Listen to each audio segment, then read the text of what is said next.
Uma hora de conversa, de perguntas incómodas ou de questões pertinentes.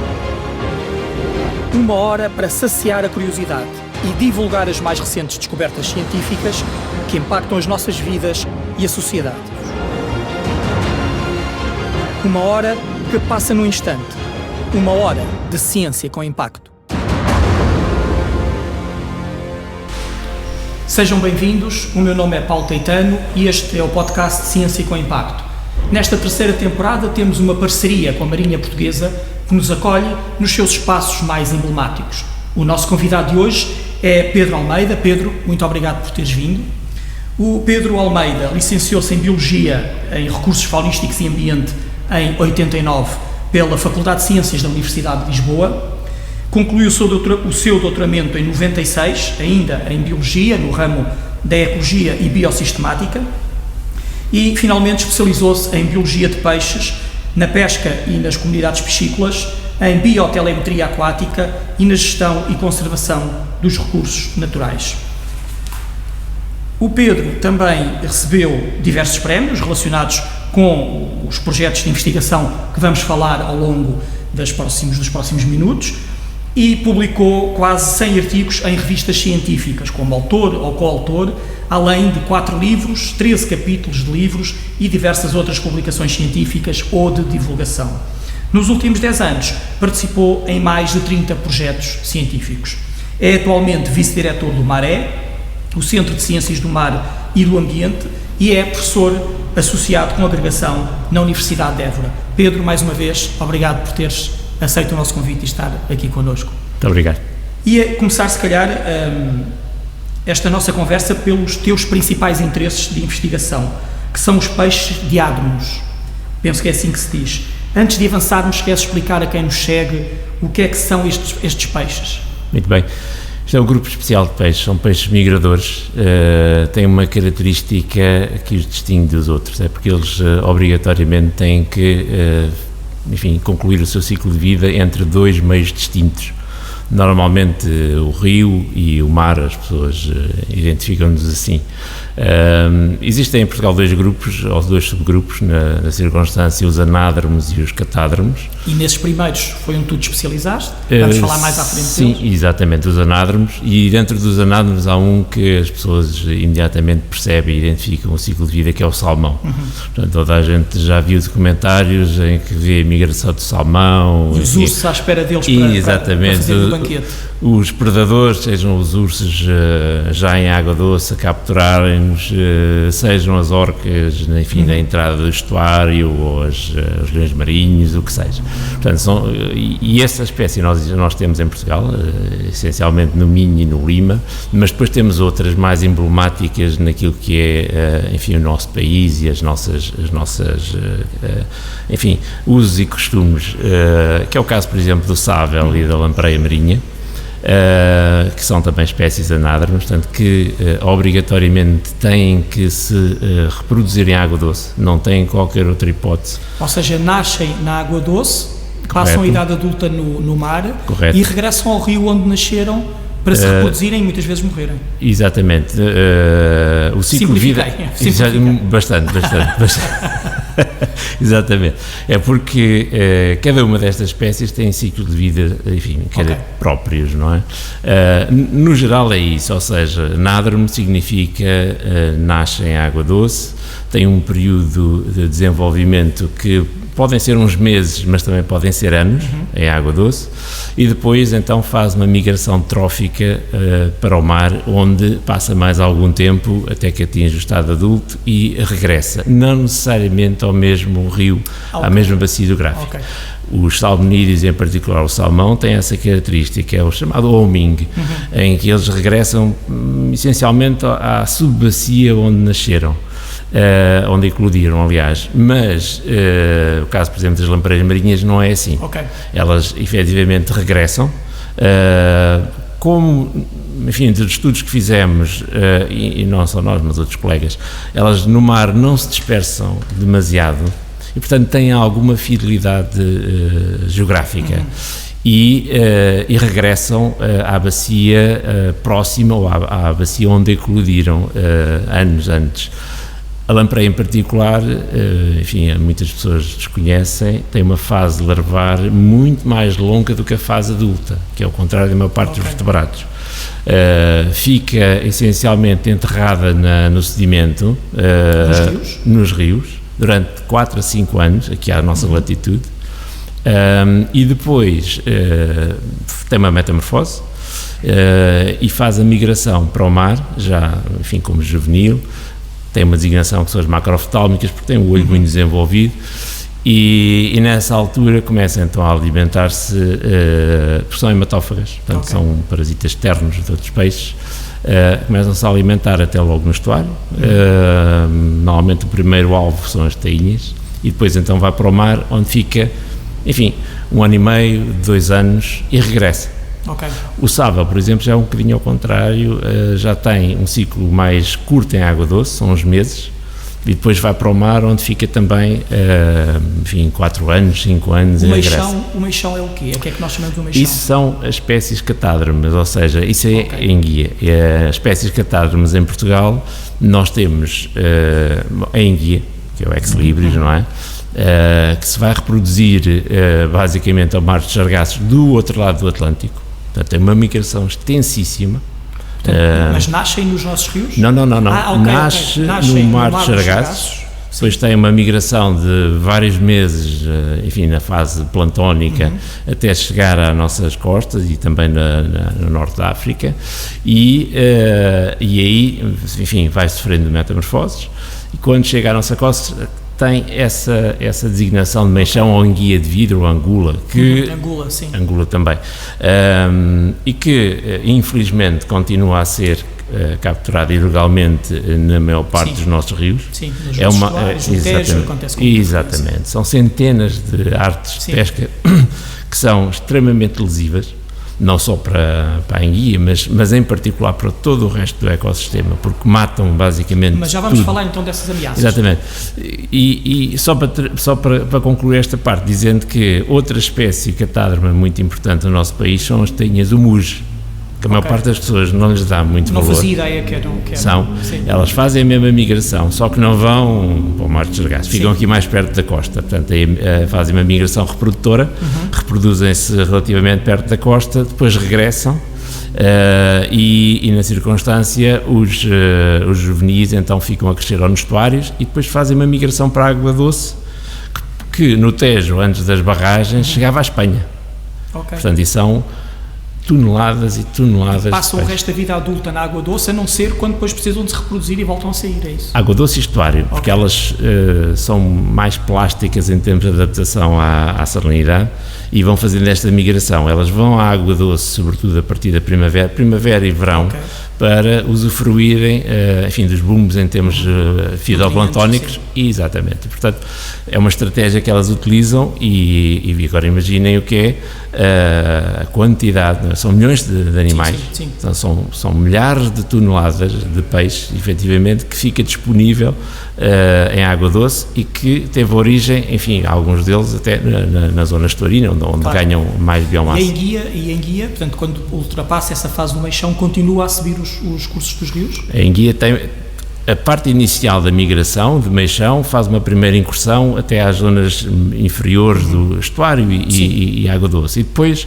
tem mais alguns pulsos migratórios, enfim, normalmente na primavera, em que vai progredindo mais para montante. Porque as enguias, de facto, também são bastante mais plásticas do que... Normalmente os catádromos são espécies mais que se adaptam melhor às exigências do meio. Os anádromos são um bocadinho mais frágeis, são bastante mais frágeis e também estão mais ameaçados. Eu acredito que o teu grande interesse por este tipo de peixes migradores surgiu talvez também por causa das ameaças, por causa dos seus estatutos de conservação, por serem espécies, enfim, mais vulneráveis. Quais é que são as grandes ameaças que pairam sobre estes peixes? Já abriste um bocadinho o leque, estávamos a falar da pesca, não sei se queres falar um pouco disto. Bom, estes peixes, quer dizer, todos eles têm um interesse comercial, não é? Grande parte, sim, até menos, mas todos eles contribuem com bens e serviços, enfim, do ecossistema, não é? E alguns têm efetivamente um valor económico elevado, e fruto disso são alvo de pesca. Enfim, podemos, se calhar, enfim, também não dizer que a pesca é o mal de tudo, começamos por outros. Vamos pelas outras ameaças. Exatamente, pelas outras ameaças. E a primeira e a mais relevante é aquela que conduz a uma redução do habitat em água doce. Os obstáculos. Portanto, estas espécies necessitam de ter, como eu referi, uma área para se reproduzirem e para desenvolverem os juvenis. A partir do momento em que há a construção de obstáculos que impedem a progressão dos animais para o montante, portanto, basicamente cortam aquilo que é o seu percurso migratório, não é? Nós reduzimos a área disponível. Para teres uma ideia, só na Península Ibérica, um trabalho que nós publicámos já há uns anos, estimámos que para a lampreia marinha perdemos 80% do habitat que potencialmente poderia ser utilizado. Isto com base em registros históricos. Sim. Nem sequer o habitat potencial. 80%.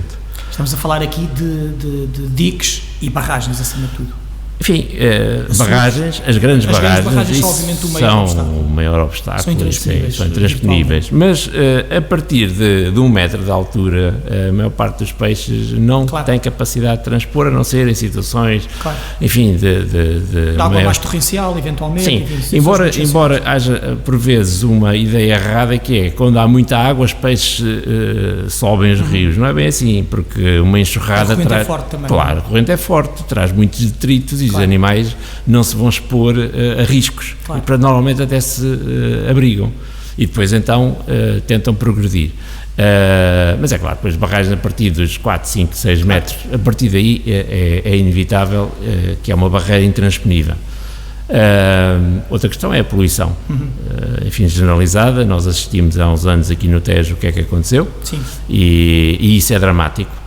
Eu acabei de dizer há pouco que as larvas de lampreia têm que ter 4 ou 5 anos.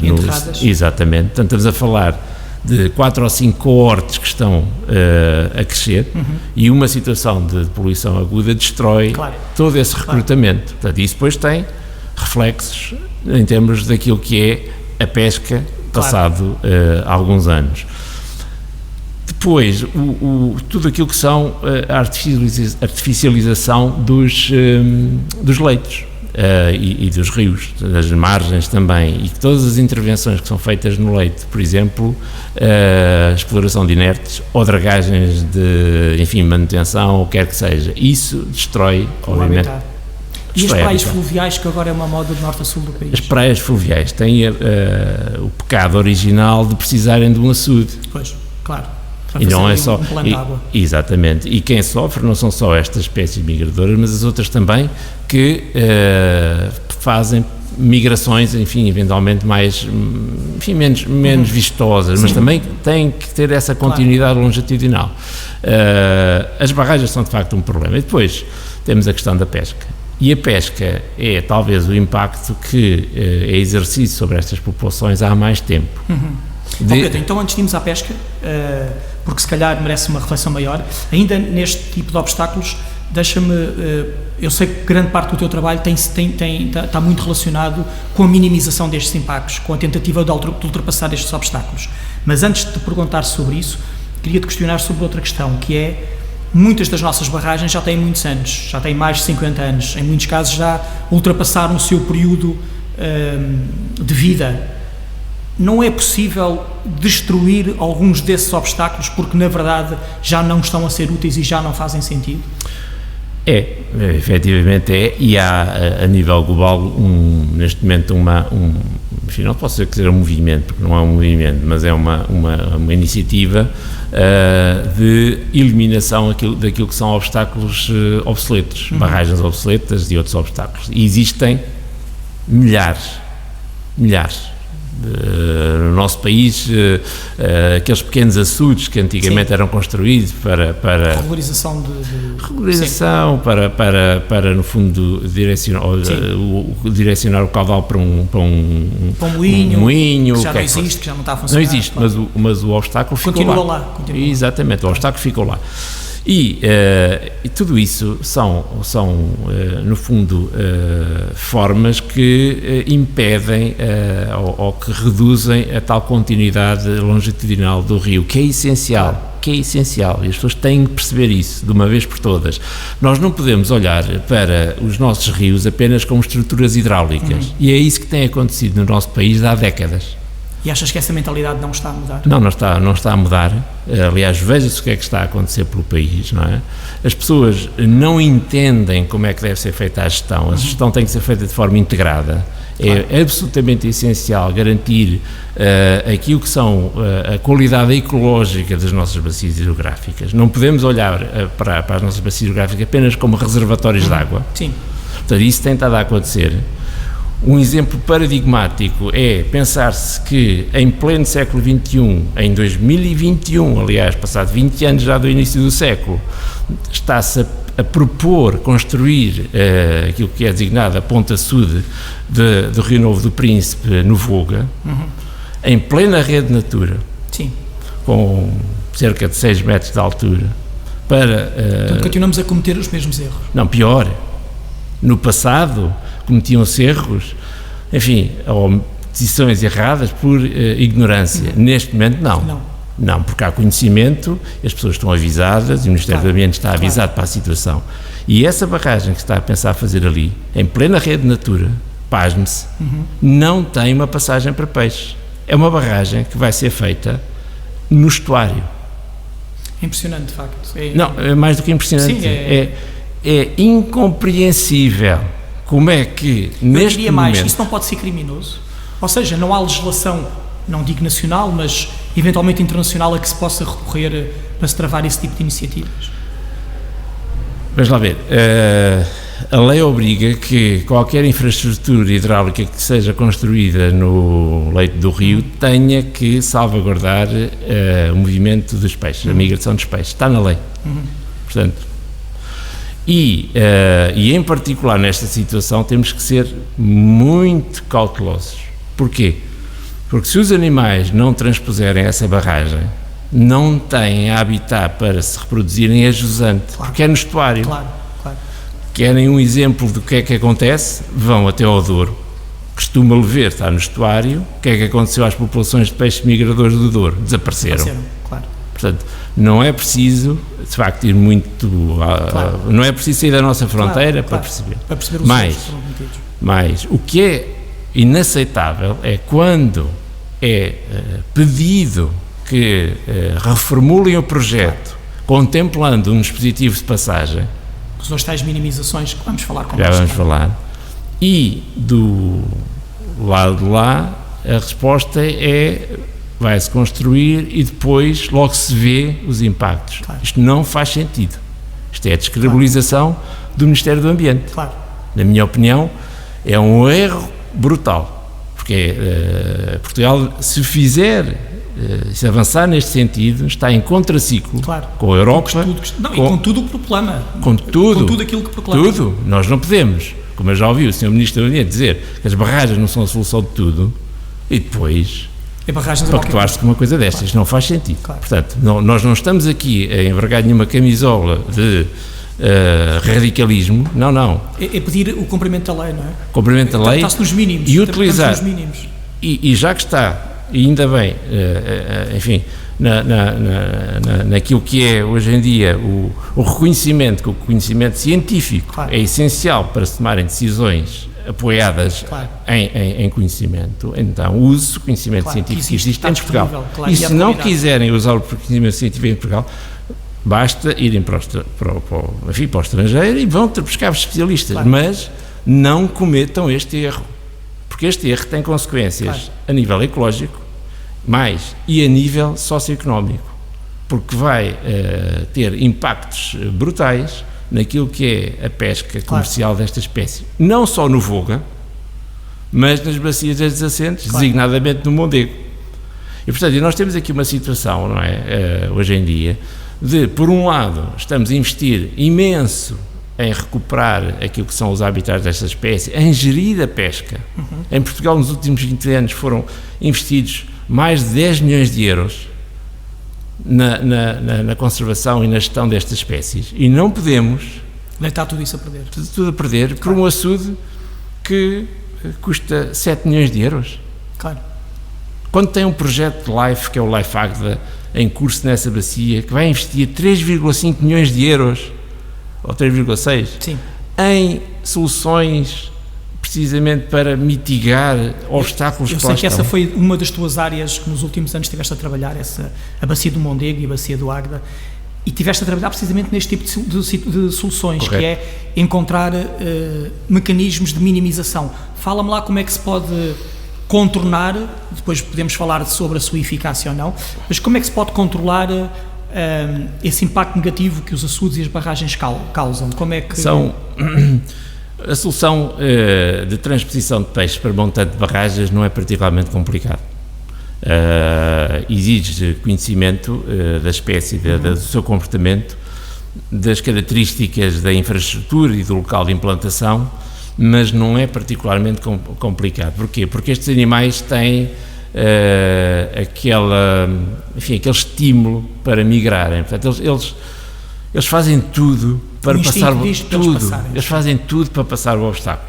Portanto, trabalhando um bocadinho a hidráulica e as características técnicas do dispositivo, consegue-se de facto transpor. São as chamadas, enfim, temos já, são passagens para peixes, as pessoas reconhecem-nas como escadas para peixes. Há escadas, aos corredores, há aqui uma série de... A tipologia varia, não é? Podem ser bypasses, se for um obstáculo mais pequeno, que no fundo é exatamente isso, é um bypass naturalizado em que os peixes passam, ou então pode ser uma passagem técnica já, fendas verticais, bacias sucessivas, e que na prática a ideia é o animal ir subindo aos poucos, bacia a bacia. Enfim, como as nossas espécies são um bocadinho complicadas em termos de hidráulicos, em termos daquele o seu comportamento às exigências hidráulicas do dispositivo, às vezes é um bocadinho difícil encontrar uma solução multiespecífica. Porque cada espécie também tem a sua característica e a sua necessidade. Exatamente. Não é? A solução não é universal. Não. Os salmões, os salmonídeos, por exemplo, esses são razoavelmente fáceis de conduzir e transpor, porque eles, aliás, nos documentários a pessoa vê, não é? Eles saltam as barreiras não é complicado. Agora, um sábel, por exemplo, já é um bocadinho mais difícil de convencer a ultrapassar uma barreira. E as próprias lampreias também não são particularmente fáceis.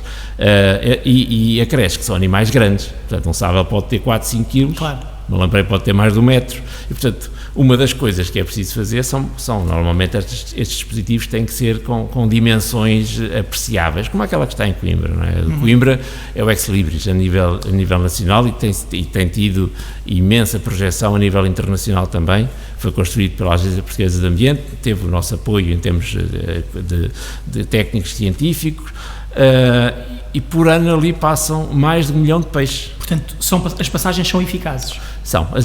São eficazes, a eficiência, ou seja, a proporção de animais que utiliza, às vezes fica um bocadinho aquém, mas isso é normal. Porquê? Porque as barragens têm, digamos, também outras libertações de água de caudal que distraem os animais. Portanto, se a passagem fosse o único local, a eficiência disparava.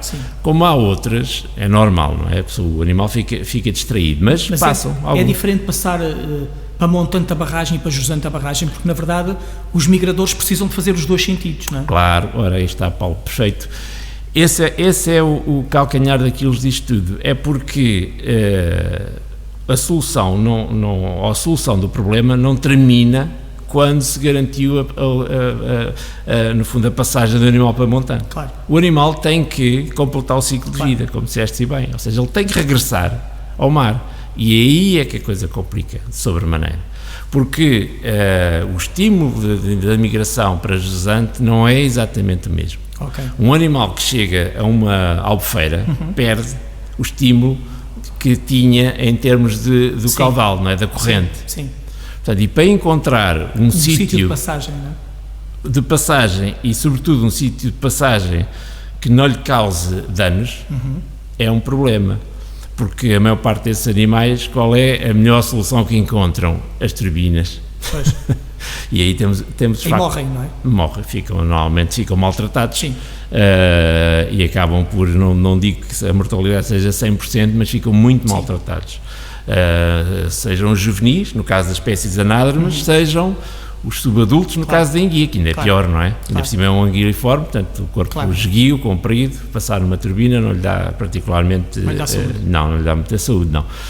Portanto, esse é um problema e a gestão tem que ser feita assim, ou seja, aquilo que normalmente costumo advogar é que barragens mais pequenas, como aquela de Coimbra, portanto 6, 8 metros, sem utilização hidroelétrica, são passíveis de serem instalados um dispositivo deste, que até podem ser elevadores, portanto os animais podem ser levados para onde nós quisermos. Sim. Enfim, o engenho humano não termina. Então, se fazem as eclusas no Douro, não é? Exatamente. Portanto, vamos fazer uma coisa mais... E o Douro tem eclusas para peixes. Sim. Todas as barragens do Douro têm eclusas para peixes.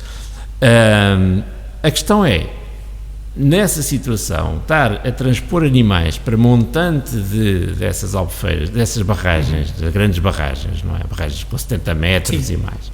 Isso é uma armadilha ecológica.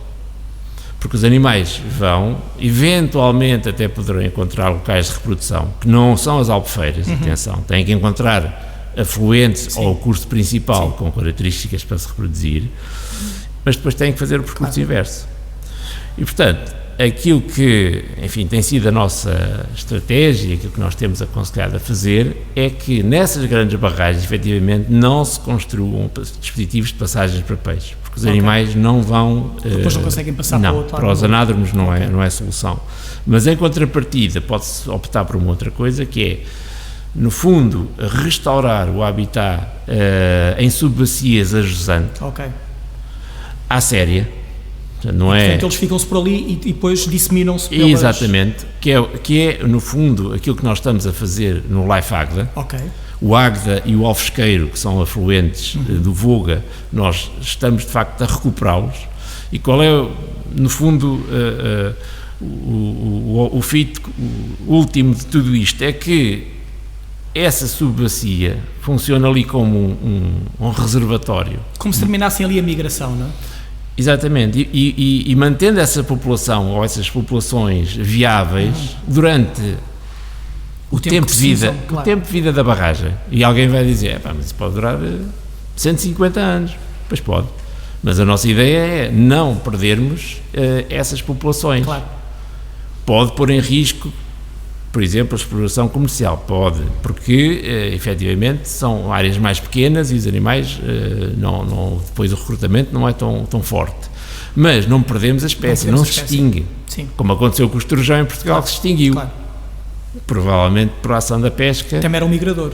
Era um grande migrador, portanto são animais, para ter uma ideia, Dom Dinis publicou, penso que século XIV, ali início do século XIV, 1300 e qualquer coisa, quando capturaram um esturjão com 3,75 metros.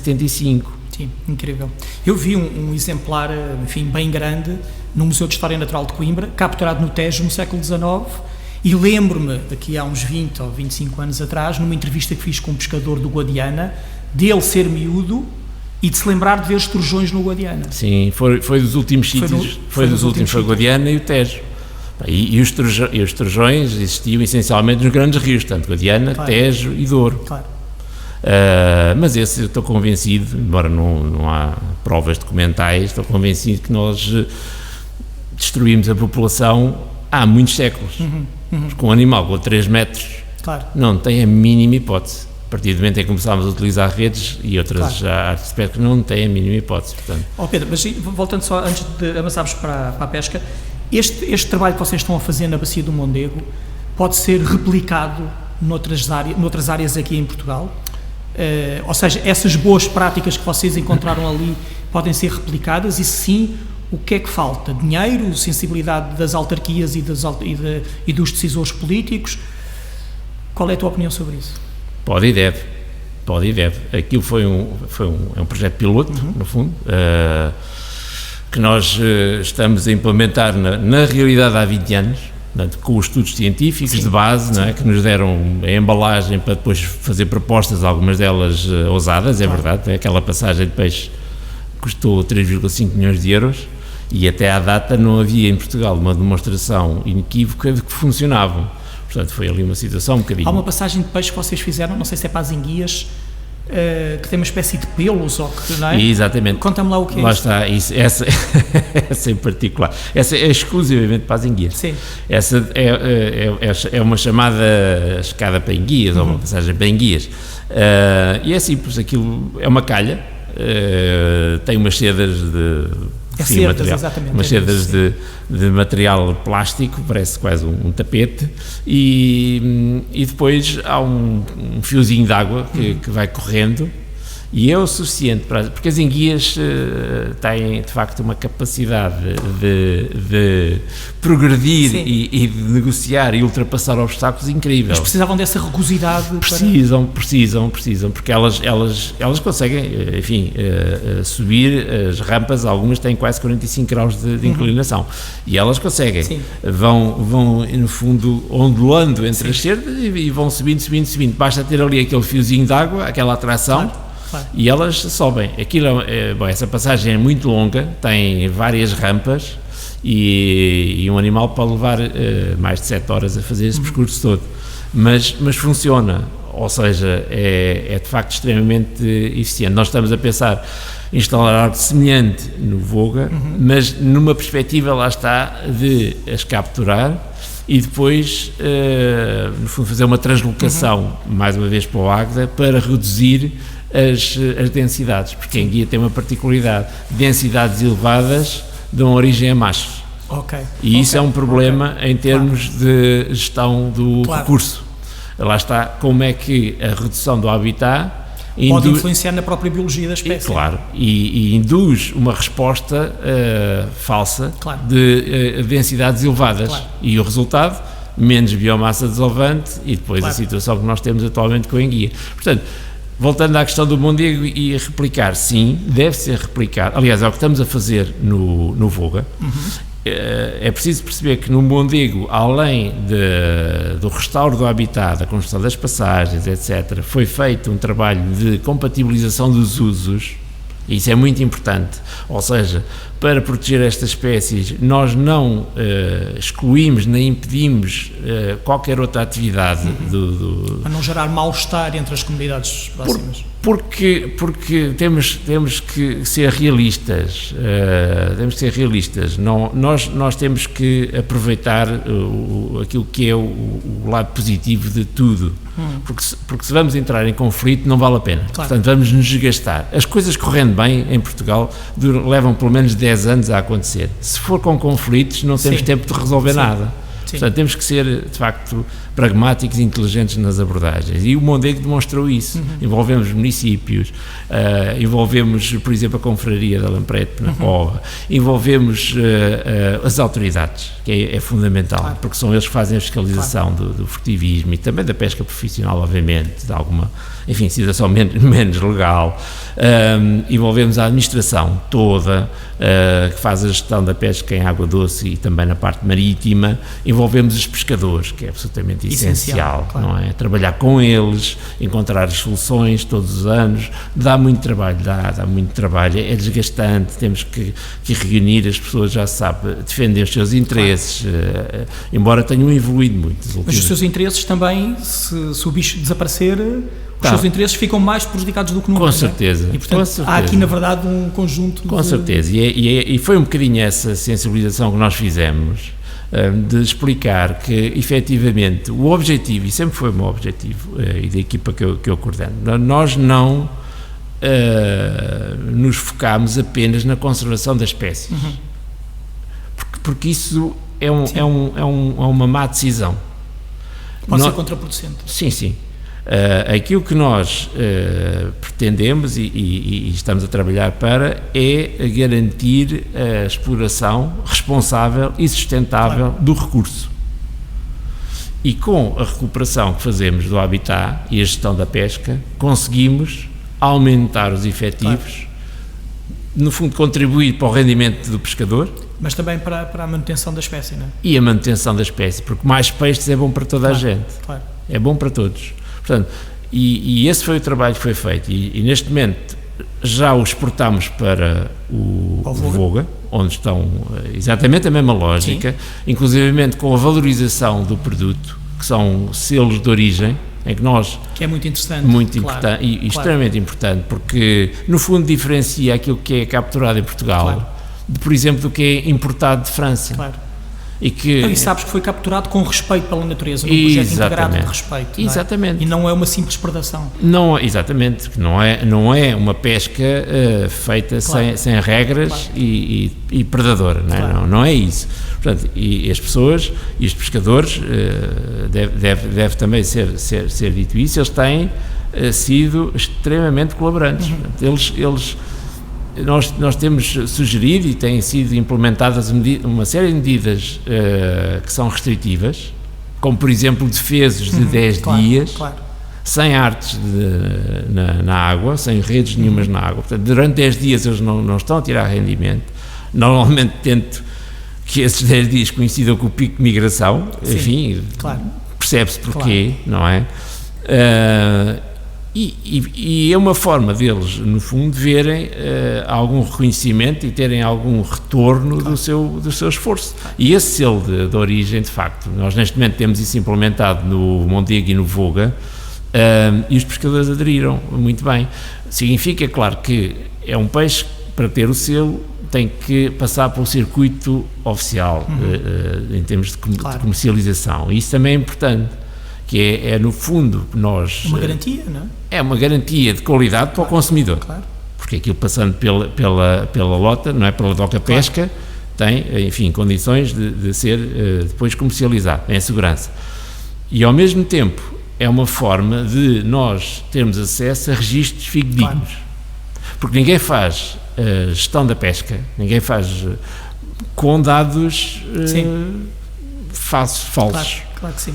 Porque isso não ajuda a ninguém. E infelizmente ainda existe um bocadinho essa perspectiva. Pedro, então vamos falar da pesca, não dessa pesca concreta que estávamos a falar, desse case study, digamos assim, mas da pesca de uma forma mais geral que se faz nos grandes estuários a estes peixes. A pesca é de facto uma ameaça, é mais uma ameaça aos migradores. É uma pressão. Funciona como uma ameaça, mas ao mesmo tempo é uma salvaguarda. Uma espécie que não tenha valor comercial é uma espécie que está condenada. Vou dar um exemplo. Nós temos em Portugal a lampreia de rio, que é uma lampreia muito mais pequenina, migradora também, que é razoavelmente abundante no Báltico, razoavelmente, é muito abundante no Báltico, enfim, no norte da Europa. Mas em Portugal... Mas é uma exótica, não? Não. Okay. É uma espécie anádroma, que é a Lampetra fluviatilis, que em Portugal, aliás, na Península Ibérica, só existe no Tejo e muito em particular na bacia do Sorraia. Em Portugal não tem valor comercial, porque é pequenino. Aliás, nós achamos que, inclusivamente, ela nem sequer sai do estuário do Tejo. Portanto, faz o percurso todo, porque o anádromo não precisa de ir para o mar, basta ir até ao estuário. E, portanto, faz ali o seu ciclo de vida. Não tem valor comercial. Apesar de ela estar classificada como criticamente em perigo. Apesar de nós já temos publicado, inclusivamente, e mapeado as áreas que são críticas para a sua proteção. As obras que foram feitas no Sorraia provavelmente condenaram essa espécie. Não é impossível que a tenhamos que já tenha desaparecido. Porque nós estamos a fazer a revisão do livro vermelho e temos feito um esforço tremendo. E não se encontra? Não. Portanto, isso foi um erro. E achas que isso tem a ver com o facto dela não ter o valor comercial e, portanto, não tenho dúvidas. Não haver um incentivo para a preservar? Não tenho dúvidas. Porque se fosse ela alvo da pesca comercial, já há muito tempo que os pescadores tinham percebido que estavam a perder o recurso e já tinham feito alguma pressão. Como é apenas do ponto de vista da conservação, e é uma espécie valiosíssima em termos de biodiversidade, porque é a sobrevivente das últimas glaciações. Ok. É interessante até do ponto de vista da história natural. Não, muito importante, porque comparativamente com as populações do norte da Europa, tem muito mais diversidade genética do que essas populações que na prática foram colonizações que saíram precisamente deste refúgio glacial que era aqui a Península Ibérica. E que depois, enfim, fruto de tudo o que foi feito, acabou por desaparecer de Espanha, de Portugal, e ficar só aqui. Ficou aquele último reduto. Portanto, voltando à questão, então, da pesca se é uma ameaça. Mas antes disso, deixa-me só dizer, em relação ao que estás a dizer, é interessante porque, enfim, interessante, se calhar no mau sentido, porque quando estamos a falar de uma espécie, de um mamífero ou de uma ave, apesar de tudo, ela é visível, não é? E, portanto, nós estamos mais atentos ao desaparecimento de um bicho desses. Quando estamos a falar de um peixe, e então de um peixe pequeno que não tem esse valor comercial, ele pode desaparecer dos nossos rios e dos nossos olhos sem darmos por ele, não é? A não ser meia dúzia de investigadores que os acompanham, não é? É verdade. Infelizmente é verdade, longe da vista, longe do coração. Isso não há nada a saber. Os peixes estão debaixo de água, a maior parte das pessoas não os reconhece, não é? E isso infelizmente é um handicap. Hoje em dia já há bastante divulgação e as pessoas vão estando mais atentas, têm mais sensibilidade para isso, mas continuam a não ter, enfim, aquela afinidade pelo peixe que têm por uma ave ou por um mamífero ou o que é que seja, não é? Então, em relação à pesca? À pesca, estávamos nós a dizer então que, por um lado, é uma ameaça, é verdade. Porque apesar de tudo o esforço de pesca é exagerado, continua a ser exagerado, na minha opinião. Nós temos tentado fazer essa gestão, enfim, as medidas de gestão semelhantes às do Mondego já estão implementadas no Voga, já estão implementadas no Lima.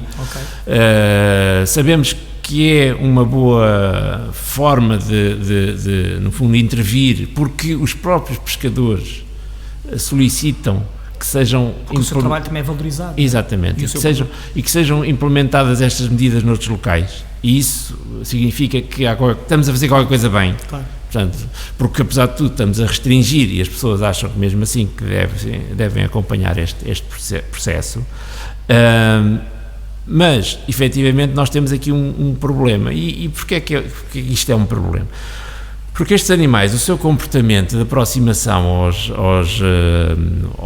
bacias hidrográficas e depois a migração é um calvário. Portanto, eles começam, falando do sábel, começam por se agregar na boca do estuário ou nas imediações. Logo aí ficam vulneráveis à pesca. Claro. Porque estão agregados. Claro. E quanto maior aquela bola, mais atrai. Neste momento, aliás, o Mondego, eventualmente fruto do trabalho que foi feito, acabou por se constituir como o principal local de reprodução e de agregação de sábeis no país. É dali essa pesca que alimenta as lotas e a comercialização no resto do país. É extraordinário. Mas é um risco, porque está tudo ali. E o sábel, neste momento, nós temos sábel na Europa, em Portugal e em França. E em França colapsou em 2008 e até hoje não regressou. E as populações deles eram 10, 20, 30, 40, eram coisas gigantescas no sistema Gironde, Dordogne, Garonne, na região de Bordeaux. Colapsou.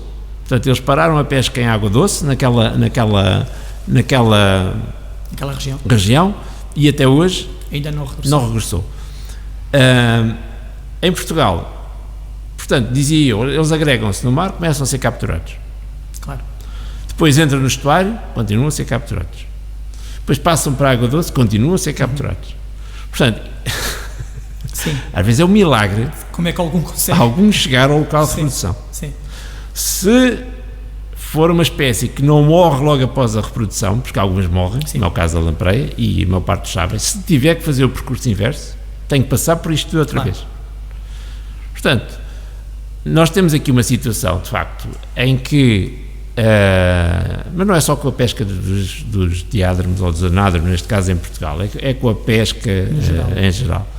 Nós não podemos continuar a achar que gerar riqueza com a nossa pesca é fruto da quantidade, porque não temos essa quantidade, nós não conseguimos já com a não nossa, temos, não temos, nós nunca tivemos grande quantidade para alimentar aquilo que são sequer as necessidades do nosso mercado, e portanto nós temos que fazer uma pesca muito mais inteligente, uma pesca, quase que devíamos dizer uma pesca gourmet, é uma pesca que captura o estritamente necessário, mas valoriza mais o produto. Valoriza o produto, como é evidente. E temos que pensar nesta forma, porque estamos a consumir peixe selvagem. Claro. Nós não fizemos quase nada, bom, para os diádromos até fazemos, mas para os outros não fizemos nada para garantir aquela produção. Claro. É quase economia recoletora. Claro. Estamos ali à espera que apareçam. Em pleno século XXI, com a tecnologia disponível, isto não faz sentido nenhum. Pedro, é impossível para estas espécies a aquacultura? Não, não tem o mesmo... Lá está, não tem um ciclo de vida muito complicado e, portanto, é difícil... É um ciclo de vida complicado. Aliás, em guia não se consegue sequer reproduzir em água doce. Sim.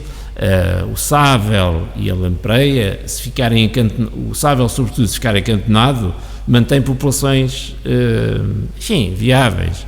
Nós temos sável acantonado em Castelo de Bode, nós temos sável acantonado na barragem da Agueira, no Mondego, e temos sável no Alqueva. E, inclusive, o Alqueva entra no circuito comercial e, para os mais incautos, se calhar pagam-no ao preço de mar. Sim. E não tem nada a ver, não tem mesmo nada a ver. A lampreia tem, nos grandes lagos, tanto na América do Norte, transformou-se numa praga. São gastos milhões de euros anuais para controlar esta praga. Porquê? Porque invadiu à custa de, trabalhos hidráulicos que foram feitos no início do século XIX, com eclusas de navegação, e deixaram o animal chegar aos grandes lagos. Chegou, explodiu. Essas lampreias são muito mais pequenas que as nossas. Já houve uma tentativa de exportá-las para Portugal, porque nós consumimos. Sim. E, não vingou, até porque também havia uma questão de acumulação de mercúrio nessas lampreias e, portanto, havia aqui uma situação também de saúde pública. E na realidade, produzi-las em cativeiro não tem, o mesmo elan, não é, que tem um peixe salvagem. A solução é, de facto, fazer uma gestão muito criteriosa, e valorizar o produto. Valorizar o produto. A pesca tem que ser mais objetiva. As pessoas, aquilo que nós gostaríamos de, no fundo, no futuro, ter era um processo de cogestão, em que os pescadores dessa bacia hidrográfica, no fundo, fazem a gestão da pesca, num processo que pode ser... Eles têm que, no fundo, têm que se associar. Tem que se organizar. Tem que se organizar. Nós temos pouco essa tradição em Portugal. No mar tem a tradição e tem as associações. Em água doce, não. Em água doce é cada um por si. Sim. E isso é terrível. Claro. Porque, obviamente, isso não salvaguarda o recurso. Sim. Se eles estiverem associados, podem, inclusivamente, decidir qual é o esforço de pesca que vão, no fundo, desenvolver naquela época. E não precisamos, se nós os dois formos pescadores, não precisamos ir os dois para a água no mesmo dia. Claro. Poupamos tempo, poupamos trabalho, poupamos o recurso, e ainda ganhamos mais dinheiro. Portanto, esta é a forma de gerir estes recursos, sobretudo num país com a nossa dimensão. E podem ter a certeza que as pessoas vão continuar a comprar, porque é selvagem, porque é português e porque, infelizmente, quanto menos, mais apetecível é. Portanto, as coisas têm que mudar, o paradigma tem que mudar, não podemos continuar nesta direção. Mas sentes que, de alguma forma, aos poucos estão a mudar, nomeadamente a partir desses casos mais modelos? Felizmente estão.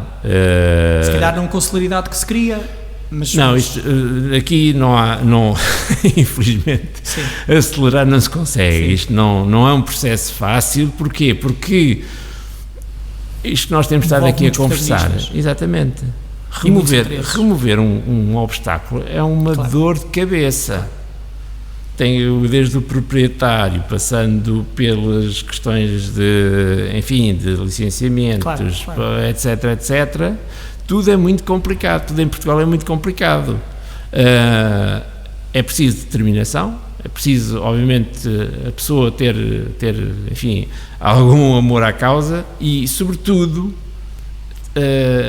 angariar, no fundo, apoiantes e pessoas que mantenham depois este rumo. Claro. Porque isto não é uma coisa que se vai resolver nos próximos 10 ou 15 anos, não vai.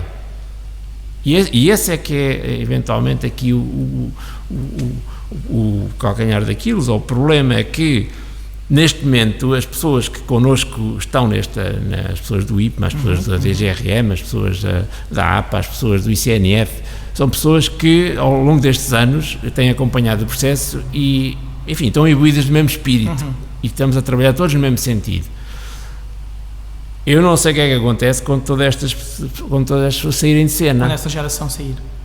E esse é que é o problema. E num instantinho, todo este trabalho desaparece e vai por água abaixo. Porque nós estamos aqui, estas populações estão extremamente debilitadas. Nós, no fundo, estamos a demonstrar que é possível explorar de forma responsável e sustentável, mas são populações no limite. Pedro, eu sei que vocês, e já estamos prestes a acabar, sei que vocês trabalham muito também a nível internacional, em rede, o que também se compreende porque, como dizias, estes peixes migradores não conhecem fronteiras e, portanto, fala um bocadinho desse trabalho em rede e da importância que esse trabalho internacional tem na conservação destas espécies. Claro, nós temos tido já há vários anos esta parte, digamos, as nossas ligações mais fortes são em relação às lampreias, à família Petromyzonthidae. A nível mundial, a nossa equipa é considerada, portanto, temos um papel de destaque. E é curioso que depois é aqui uma dualidade nos Estados Unidos e Canadá. Eles querem menos lampreias. Querem muito menos. Aliás, as que estão nos Grandes Lagos querem erradicá-las. Sim. E já há muitos anos esta parte, temos tido várias colaborações e temos ido lá ainda há 2 anos antes desta tragédia da Covid, tivemos lá um simpósio internacional sobre lampreia marinha, organizado por eles e fomos convidados e mais uma série de especialistas a nível internacional e então às vezes a discussão é, no fundo, se calhar ambos temos a solução, só que estamos no sítio errado, porque nós não conseguimos aqui em Portugal e na Europa aumentar significativamente as populações e vocês não conseguem erradicar. Enfim, vamos brincando um bocadinho com a coisa, mas há muito trabalho feito em conjunto, porque de facto, enfim, são áreas que se sobrepõem e nós temos ambos ganho bastante, ou progredido com a experiência nos outros. Aqui na Europa, para além também desse reconhecimento com a lampreia marinha e com os Petromyzonthidae em geral, mas agora com o sábio.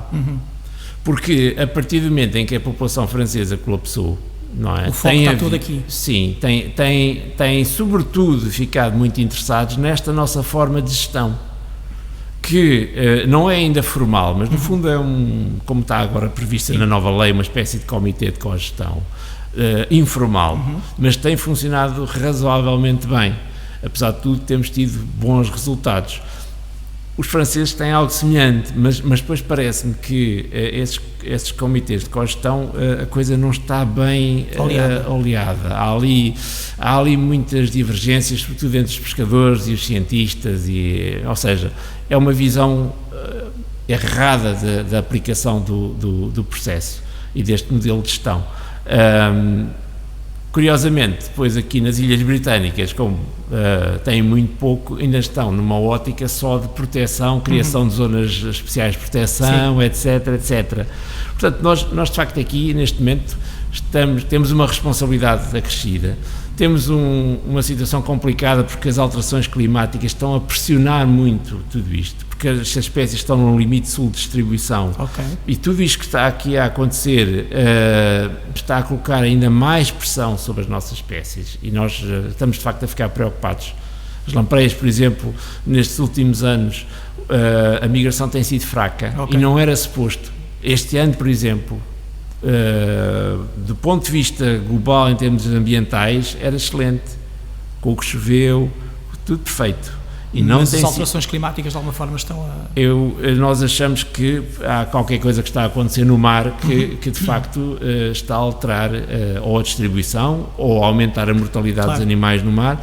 Porquê? Porque os próprios pescadores dizem que tem havido muita saída de lampreias juvenis, portanto há qualquer coisa que não está a correr bem no mar e isso está-me a deixar preocupado porque, enfim, isso é uma situação que nós controlar não conseguimos, no mar não, em águas interiores, naquilo, seja no estuário, seja em água doce, nós resolvemos, quer dizer... No mar aberto é impossível? Não, no mar aberto se for uma questão de alteração climática...